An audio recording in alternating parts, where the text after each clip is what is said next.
Hi, viewers. Welcome to another episode of the Nanaya Yabwa Show. Today, I have a hero in our midst. I have Hassan Abdus-Sabur.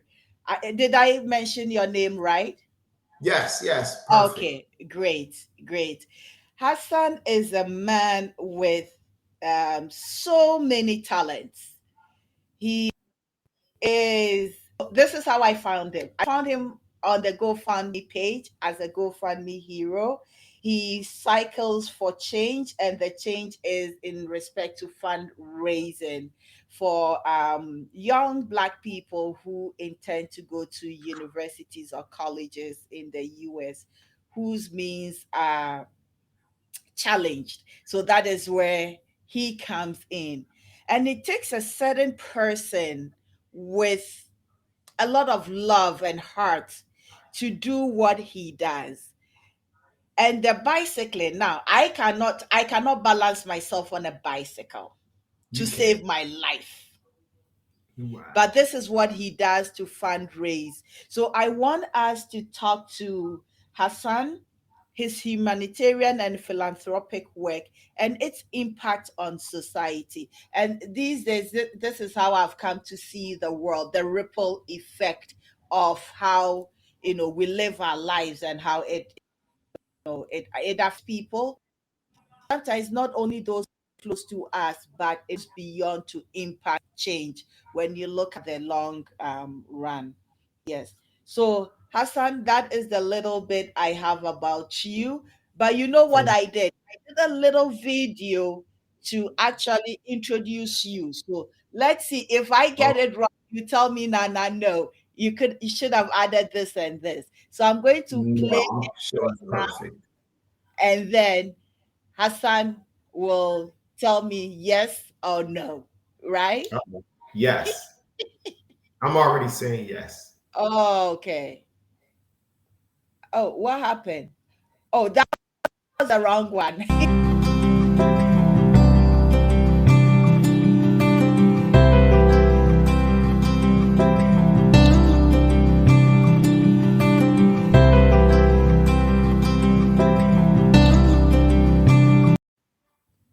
That was Yes, perfect. yes. Was perfect. I was working my stuff. I Thank see. I you. see this. That was a high tech operation going on there. Thank you, Nana. Hassan, welcome, and thank you for agreeing to be with me on the Nanaya Yeboah show. Thank you so much. Of course. So, who are you? Um, First, I'm a human being. Probably, I'm a human being. I'm a father. I'm a soon-to-be Mhm. husband. I'm a philanthropist, a student of life.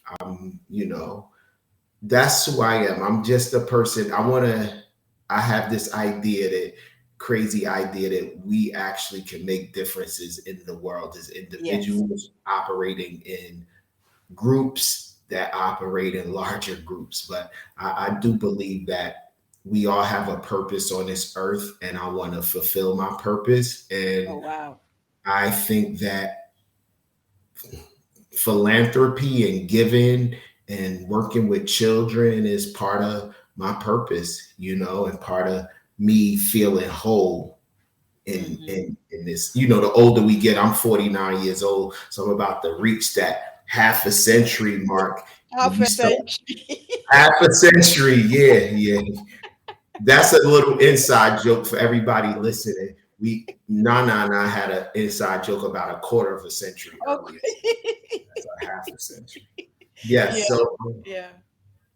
yeah, that's basically it. I wanna when we all, and I don't want to be fatalistic, but at some point we all are gonna be laying on that bed Yeah. and taking our last breaths. And me, I hope I can actually say I did something. I'm okay with that and ready to rest my body. But while I'm breathing, I want to do. Yeah. You say that, and just recently we lost Tina Turner Yes, transitioned to be an ancestor.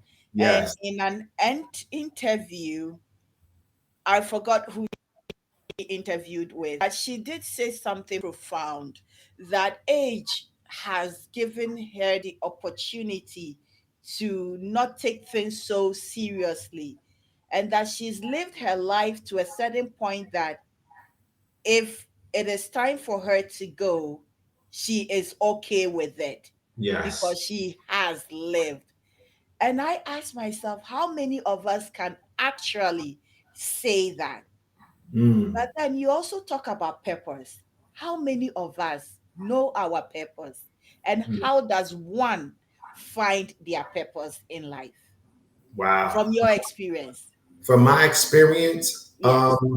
I hit rock bottom in life, and I explained a little bit of that in the GoFundMe interview, Mm-hmm. where I didn't have much fit in the physical world. I still had my children, but I was Mm-hmm. going through a divorce and almost losing my home and losing my job, and I didn't think I had much to give. And Yeah. then a friend of mine called me up and I started volunteering, doing campaign work, and it kind of Mm-hmm. was fulfilling a void. It was giving me purpose to wake up in the morning and do it. But the thing was, when I didn't think I had anything to give, that's probably when I had the most to give of Most to give. myself. Yeah.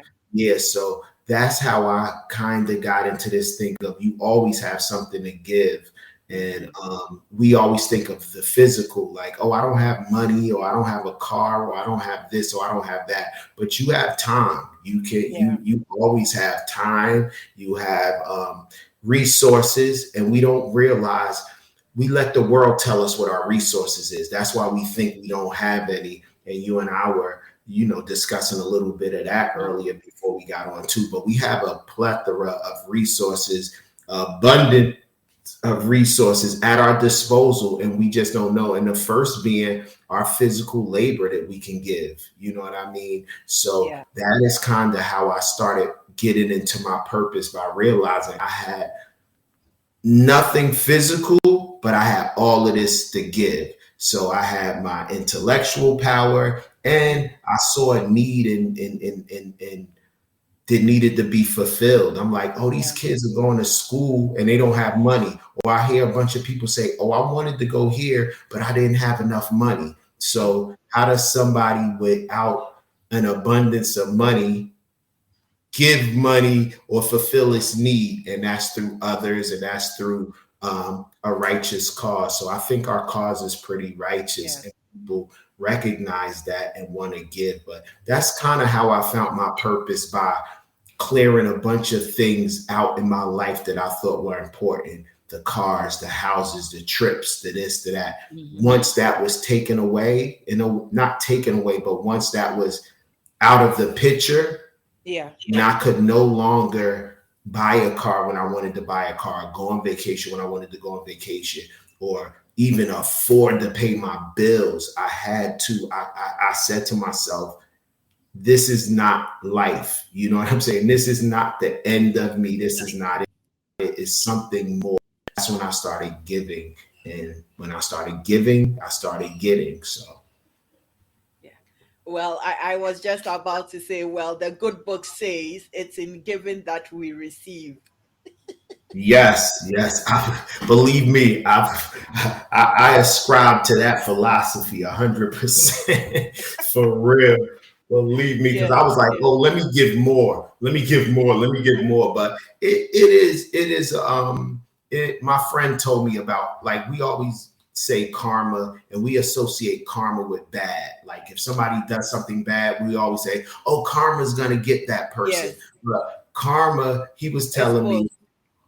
yes, it's about work. It's the work you put in. So if you put in Yes. good work, you'll get good work back. You put in bad work, you'll get bad. It's a simple concept. You know what I'm saying? So I started with doing my karma and saying, you know what? Let me give more. Let me give Mm-hmm. this person more. Let me do this. Let me do. Mm-hmm. And then good things started happening to me. So, Mm-hmm. spread the love. Amen, amen, and Amen. amen. Amen. I agree Amen. with you on that. I agree Yes. with you on that. Yes. Um, so what does I came across this term black joy. Have never come across that term black joy in one of the write-ups, I think on the GoFundMe Hero website. Oh, Um, black. Oh yeah, the black yeah, black joy. joy. What Yes. what does black joy mean to you or for you? To me, it's being the ability to express yourself, whatever that self is, and not be confined in a box. Because it was a point in our history as Africans in America that we could not even smile or laugh and things like that. Like you, it's not, that's not hyperbole, that's like real. We could not show expressions of joy and happiness and even pain, to the point where black bodies were experimented on because they didn't believe we could feel Yes, pain and things like that. They yes, looked at us just like a horse or a cow. So to yes, be able to have that ability to shine now and laugh at, even amongst all the wretched and stuff that goes on and all this horrible things that go on in this world, to be able to smile and laugh, that's such a powerful expression that hmm you cannot break us. You know what I'm saying? All yes, 400 years of chattel slavery, the transatlantic slave trade, destroying Africa, and you will still see kids dancing. You will see us making up dances and making up phrases and creating music. Like we created, jazz and hip hop, all from, yes. the drum. And so that's what black joy is to me, the ability for us to still say, we are here, we are happy. We have work to do, but in that work, even we had work songs. You know what I'm saying? We Yes. developed work songs out of slavery and these things like that. So that's what black joy is to me, the ability for us, even you and I, to be on this wonderful podcast and media platform, just to be Yeah. to laugh and smile amongst each other. That's black joy. And sometimes that black joy has to be expressed that way because people, they, some folks don't like that. Some folks don't. It was some ladies a while ago in Napa Valley. It was I think it was like 8 black women, and they had a Yeah. white woman in a group too, and they were laughing on a Yes. train, and they were arrested and kicked off the train just for laughing and having a good time. Like that was so upsetting to someone, that these women were laughing and having a good time, that, so It's so poignant you say that, because by nature I have decided in my life to, no matter the circumstances, to be on a happy side. yes, yes, If I can solve the problem, I will. If I'm not able to solve the problem, I will just let it be, but try to be happy. And so people have this perception that I am always happy, like I don't have any issues or problems bothering me. yeah, But I do, but I choose to, and that is my joy.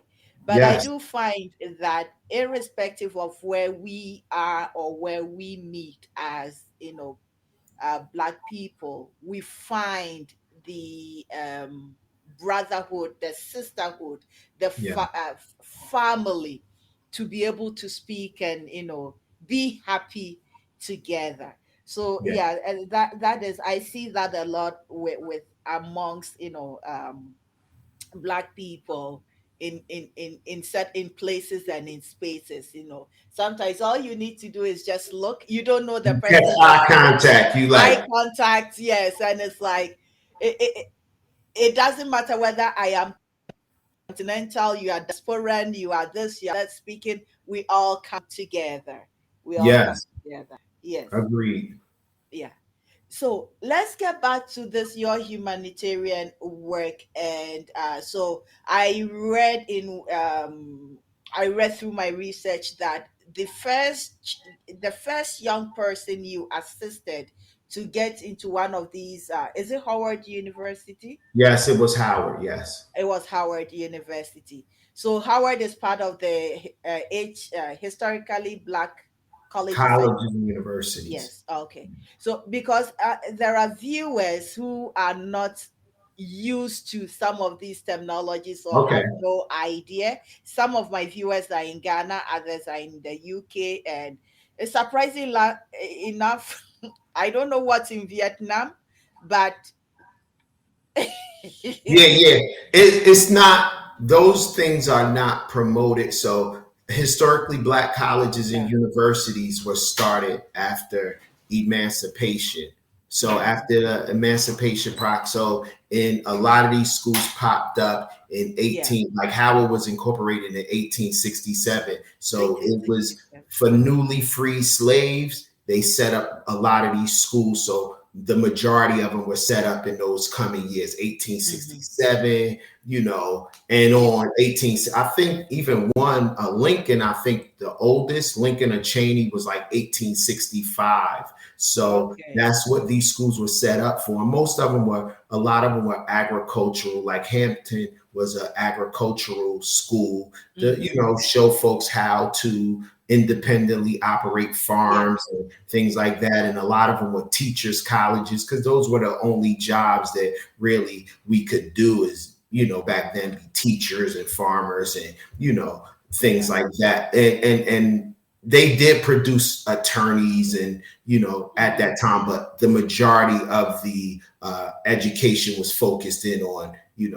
specific things that help us at that time. So, and after that, the schools really, we couldn't go to the majority of, we couldn't go to 98% of colleges in the United States. So if you wanted to be educated as a black person back then, you had to go to one of these HBCUs. So Hmm. they developed, all of these wonderful people coming out of these schools, but Yeah. then with desegregation, because they can't facilitate, HBCUs don't facilitate the majority of black students. They only have 13% of black students. So Hmm. the other 87 students, 87% go to PWIs, which is predominantly white institutions. Yeah. So we only have 13%. So, but that 13% produces most of the doctors, the attorneys, Wow.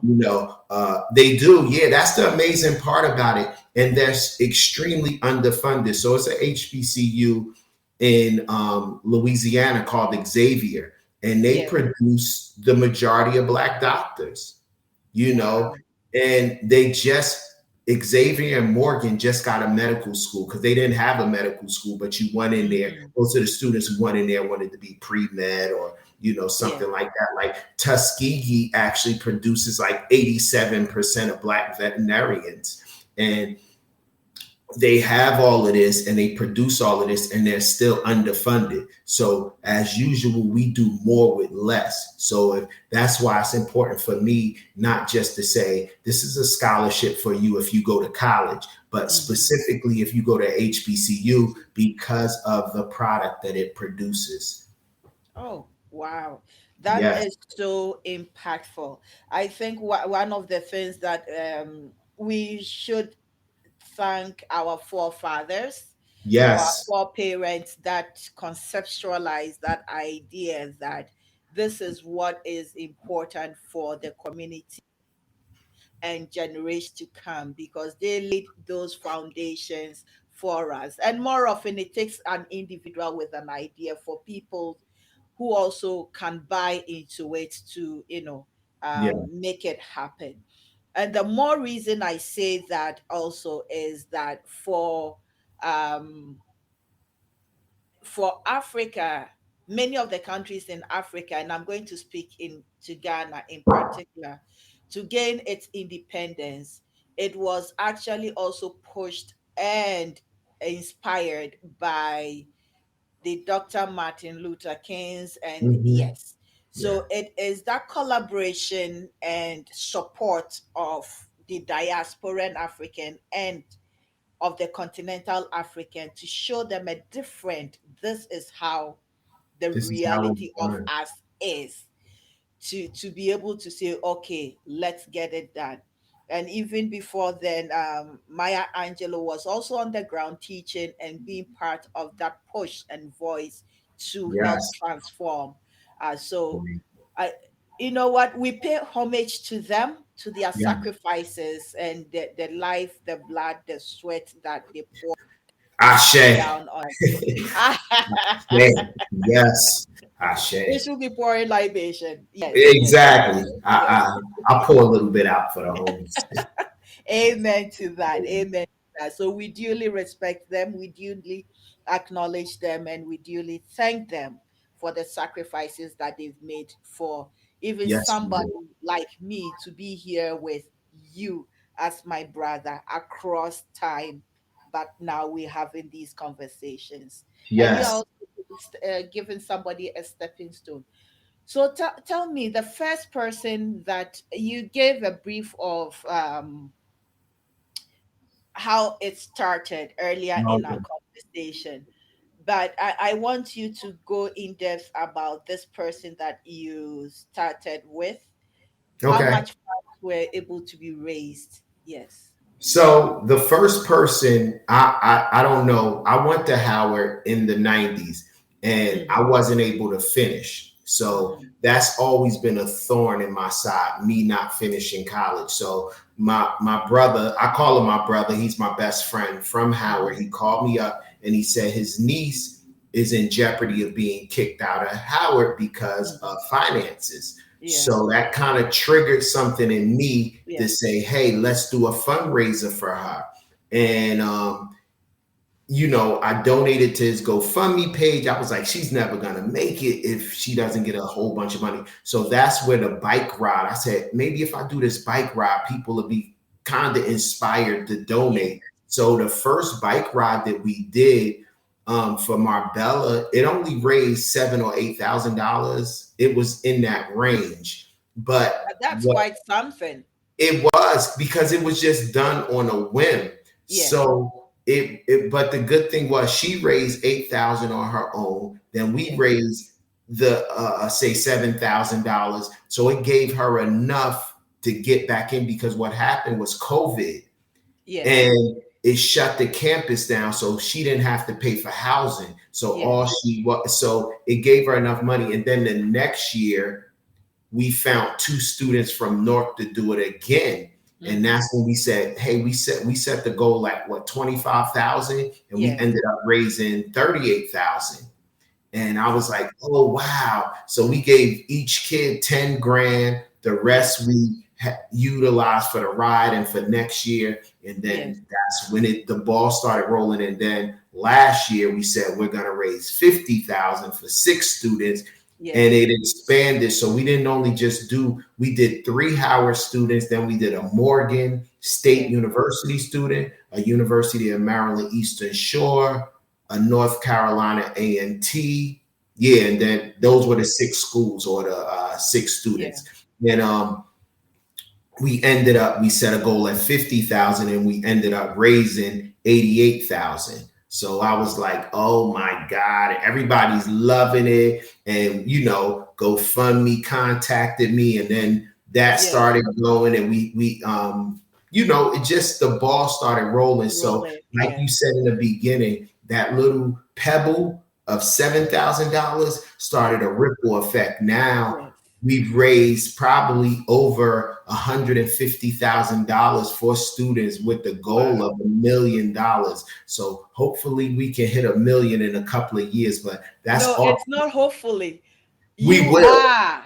Yes, Yeah, you will we, hit that we million. will hit $1 million, and that's I will have a conversation about that million. say that again. You will hit that million in Yes, fundraising for the students. And yes, you and I will have another conversation yes, just like yes. in that regards. We Yes. will. We will. Yeah.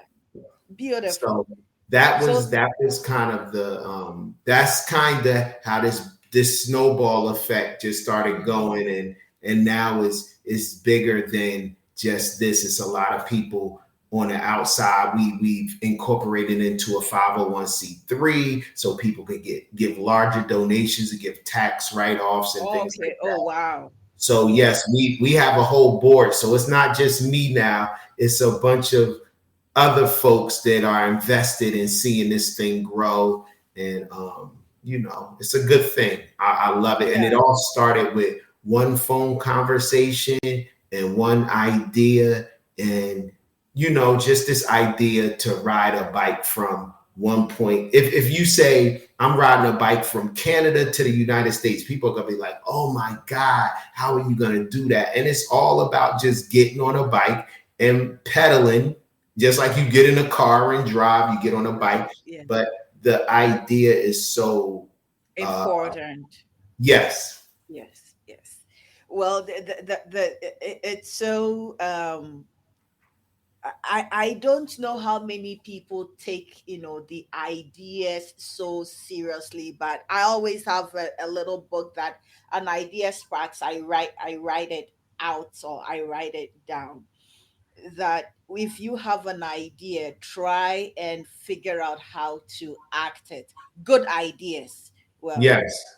not all ideas great, but figure it out and have a conversation with somebody who will be able to give you some kind of guidance to let you how do we call it get going.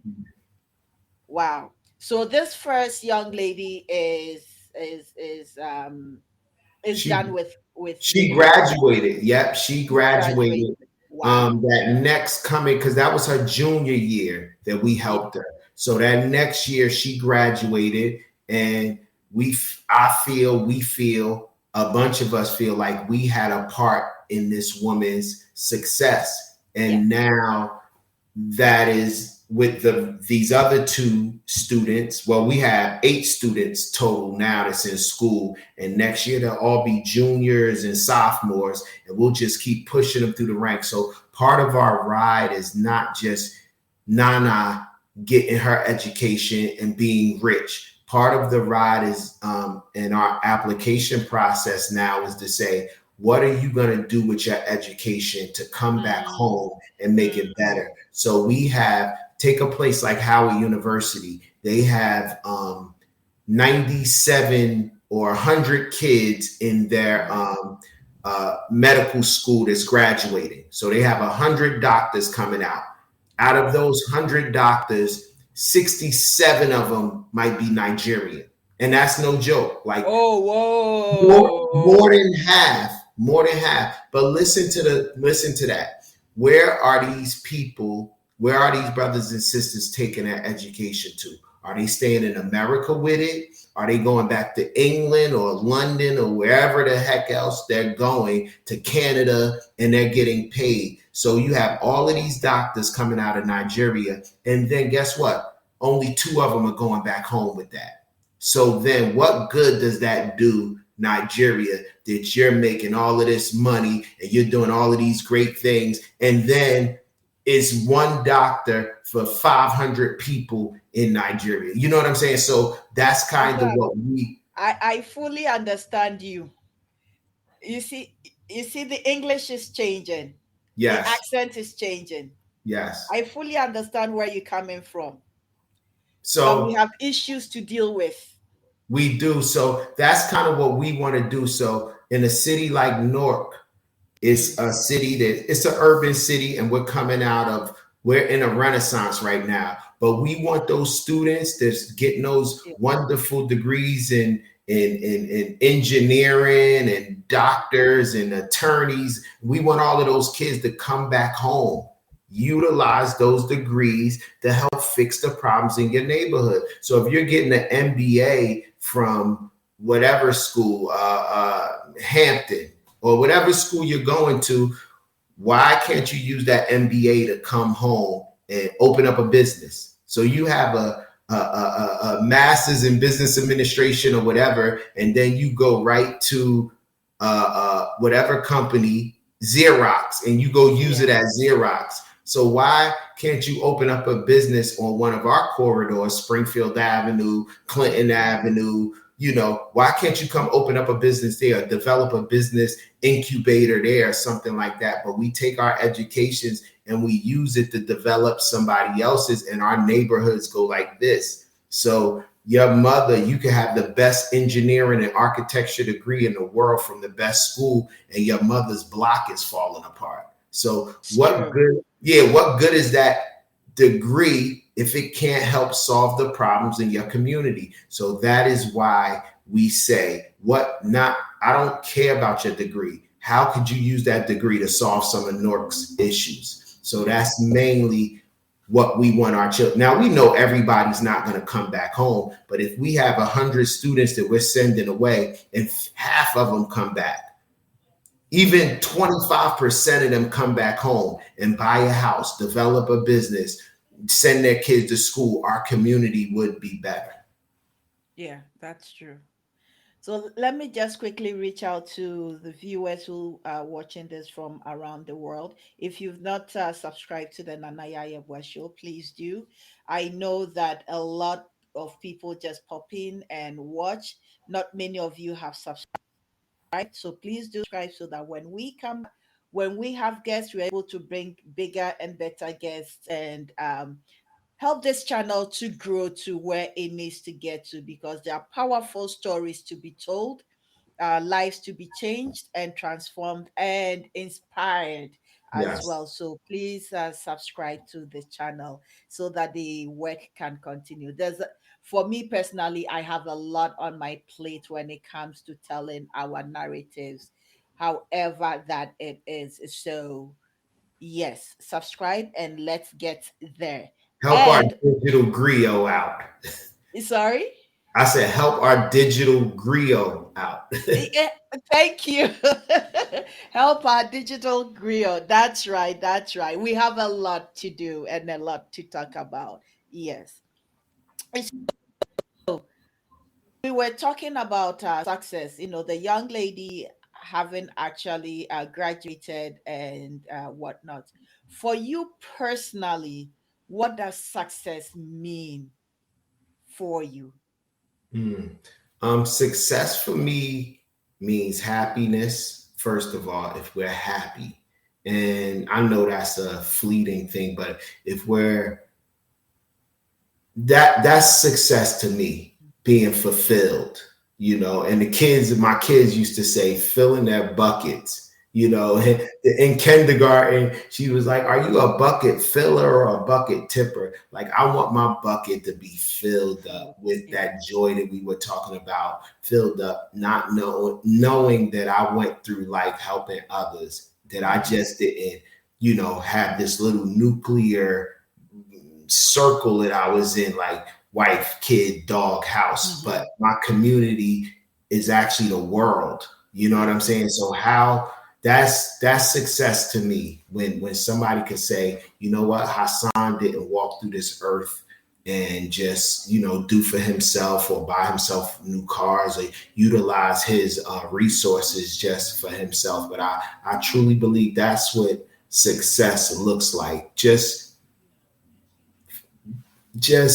I feel I'm successful now. You know what I mean? Amen to And that. Yes. I feel I'm successful now. I feel that I'm living in my purpose. That's what success means to me. Living in your I'm purpose. Oh, living wow. in your purpose. Yes. That is deep. I suppose the half a century and the gray hair and the wisdom is all It's coming through. It's some it's this coming through. It's coming through because before it Mhm. didn't look like that. Success Yeah. looked very different. Success to me meaning the ability to purchase the material items that I wanted, to be able to go Yes. on vacations when I wanted. That's what success meant to me. But now success is more attached to my health and me being able to walk, Hmm. to work and things like that, or having a bunch of family around and just looking at that. My daughter graduated. We had a graduation party for her yesterday. And I just looked Beautiful. around the room and I was like, wow. And she was happy and her brothers and sisters were laughing and we were amongst family. And I was like, that's something that you can't buy. You can't put a price tag on it and you can't buy Yeah. it. So that is what success is to me now. Watching my children, accomplish their dreams, and watching other people and seeing that young lady Marbella graduate, and now I'm kind of looking at these other children like, come on, we can do it. And Do when it. they move up and they text me and tell me, hey, I just got an internship here, or that Oh, wow. recommendation you wrote. One young lady sent me she asked me for a recommendation, one of our scholars from last year. And I wrote Mhm. a recommendation, and she sent me a text message and said, hey, I got that internship, the one you wrote me to now, not saying that my recommendation did it, but me saying that I was a small piece that helped Yes. get you to your goal. You know what I mean? And if we all could be little pieces Pieces. to help push the next generation up there. So we Mm. live so much for ourselves. And I just feel that's successful to me, getting those text messages, hearing people say, hey, you helped me do this, or the scholarship, I needed that, or just knowing that we're alleviating some of the financial pressures for parents, Yes. because the parents I don't know how it is in the rest of the world, but in America, student debt is terrible, and parents have to take out loans on top of loans, and you're Yeah. leaving school with 100. My niece, graduated, she has $100,000 in debt. I'm not surprised. I left, well, when you go to school too long, Yeah. I left school with 70 plus thousand in debt. And you know what? To educate yourself to want a Yes. better life, we have to Hmm. put ourselves in debt. And it's Yes. not fair. Like it's not fair, because you have to have a college degree to even get a job paying close to living wages. And Wages. then Yeah. Which is you're right. saying you leaving college with a $500, $600 a month bill. So, that is why we started this scholarship route, Yeah. also to alleviate that, because we know that Black students, they come out of school with more debt. So you go to a school like Princeton, who has a $20 billion endowment. So kids could basically go to Princeton for free. Yeah. Princeton could fund everybody's education. Harvard has a $40 billion Oh, endowment. wow. That's more than most countries, the GDP on a lot of these Most small countries, yes. countries. That's Yeah. correct. So they have the ability to make sure kids go to school for free. And then the majority of our children aren't in those schools. So we have to go to schools, and we're coupled with debt. And then we just are in a perpetual cycle of debt and craziness. So Yeah. that's why we are getting to that $1 million. So if someone says, I want to go to school, we can say, how much does it cost? You have to fulfill these requirements, and here you go, and come out of school debt free, and fulfill your dreams when you don't have that financial albatross around your neck pulling you down. You know what I'm saying? So that is one of the main reasons why I feel alleviating this debt from students. So it's beautiful to have this ride, and we're riding a bike and we're raising money, but we Mhm. really want to make it so that these students are leaving this school with minimal debt. If they leave school after 4 years with $25,000 in debt, that's okay. But if Mhm. you leave this school with 100, I know people who That's have correct. graduated from law school with 150, 200,000. I'm like, oh my Wow. God. When are you You going know, to finish paying this? when are you? Yeah, so Yes. With this story you're telling, with this experience that you're sharing with me, what I keep thinking about is it takes a village. Yes.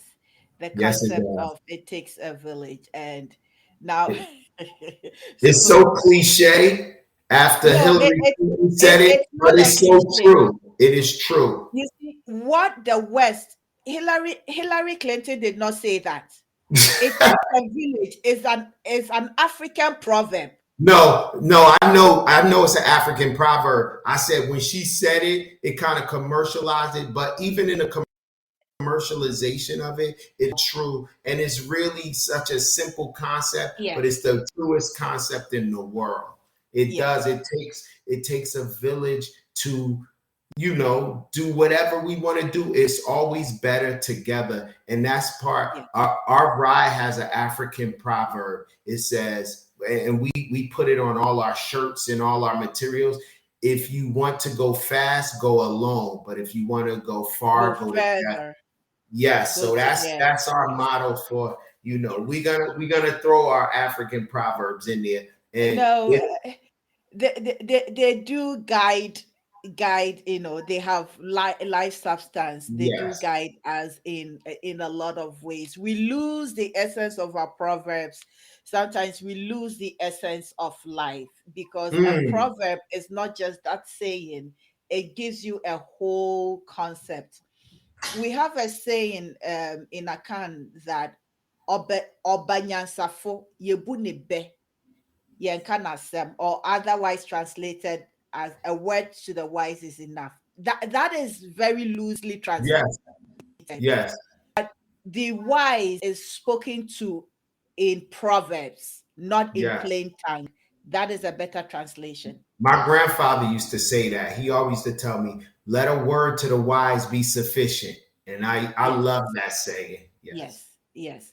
So it is only the wise that we speak to in Proverbs, because then they will understand it. You tell a Mm. foolish person a proverb, they will never understand it. Yeah. So exactly that is what you are doing. Now back to you. So how has all these, all this that you doing, the giving, changed or transformed your life as you see it? It's expanded my world Mm, tremendously. It has expanded my reach. Just mm, this interview and you reaching out to me on your platform, I'm still like, oh wow, because you're in Canada and yes, I'm in New in Jersey. Newark. Yeah. Yeah, I'm in Newark right now, and I'm like, wow, and it's just expanded my world, and that's what I think that's the joy of it for me because I'm meeting all these amazing people and all off of just telling your story, telling my truth. You know what Mm, I'm saying? And not holding back and somebody listens and they because the part I think we have to do is be vulnerable and mhm, people understand vulnerability because if I get up here and say, oh yeah, I biked to DC and then the next year I'll bike to this and I raised this money and I did this. mhm, And people say, I can't do that. I want people to say, wow, he did that coming from here or under these circumstances. I can do that. So I think that's one of the best things that it's done to my life is expand my reach, expand my network, and expand my it just has made me a better person being able to tell my story, tell my truth. And now be head of an organization yeah. now. The HBCU Scholarship Ride is an Mhm. organization now that Oh. actually pushes for this. So it has definitely helped me become a better person and help me develop leadership skills and not just a leader, but actually help me delegate and make other people lead because I think I'm a good leader, but I'm also a good follower too. And to be Mm, honest with you, I like following more than I like leading because it's actually like when you ride bikes. So all my bike riding friends out there across the world listening, when you ride bikes, when you're in the front, you're doing the yes. most work. You're pulling everybody. So everybody Yeah. is like Yeah. this. And the person in the middle and the person at the end, they're doing the least amount of work because it's called Mhm. drafting. So Oh, the okay. person in the front is pushing the hardest. So Yeah. sometimes I like being in the front and then I like fall into the middle and I Yeah. like coasting sometimes and letting So you're pretty flexible. You read and you kind of maneuver in and out as yeah. needed. Yeah, I think that's yes. I think that's a westernized way that we That's why we don't operate in groups, because everybody has to be a Be leader. the leader. Yes. Everybody has to be in charge. I'm in charge, and I want to wear the big hat. And it's like, I don't care if you wear the big hat, as long as we get there. I don't care who is in the front. You know what I'm saying? Let's get it done. Yeah, you know what I'm saying? I don't care who brings the food in the house, who cooks the food. As long as I'm eating, at the end of the day, I'm happy with everybody who helped along the process. And Yeah. even so that's really the thing. We all that's how it has enhanced my life, because it's made me, I think, a better all around person, and not so myopic and focused in Yes. on how I want to do things. It helps me work in a group, and that's how it's made me better. That's the Oh, long wow. answer. That's no, this has been so impactful. So, I have learned so much from you. For me, because I discovered you looking for, also with an intention to do something, which has been, for mine, it's been bothering me for so long. And Mm, I started doing nursing preceptorship here. And mm, with the whole nursing situation, I figured that instead of complaining about the system, why don't I be part of the solution? yes, And in being part of the solution for here, no matter what it is, it's okay. But then there are women having children around the world in places that they do, what I have can benefit them. So yes, how do I go about it? And for some reason, because I also talk, um there are certain skills that have been identified that will, enhance care, train the trainer and all those things. So that is how, in my quest to find my other side of giving, that's how I found you. nice. See what I'm talking about? It all works itself out in a circle. Yes. And it was inspiring to see such from you that it's so I'm learning and yes, you are, how do you call it, half a century, a few years up there than I am. So People, listen, that's a badge of honor for me. Like, and that's another thing. We like being older or getting older. It's kind of like we push folks out to the pasture, and we yes, still have things to give, and we still have a purpose in the world. I don't care how old you are. We still have a purpose. It's still something for us to do.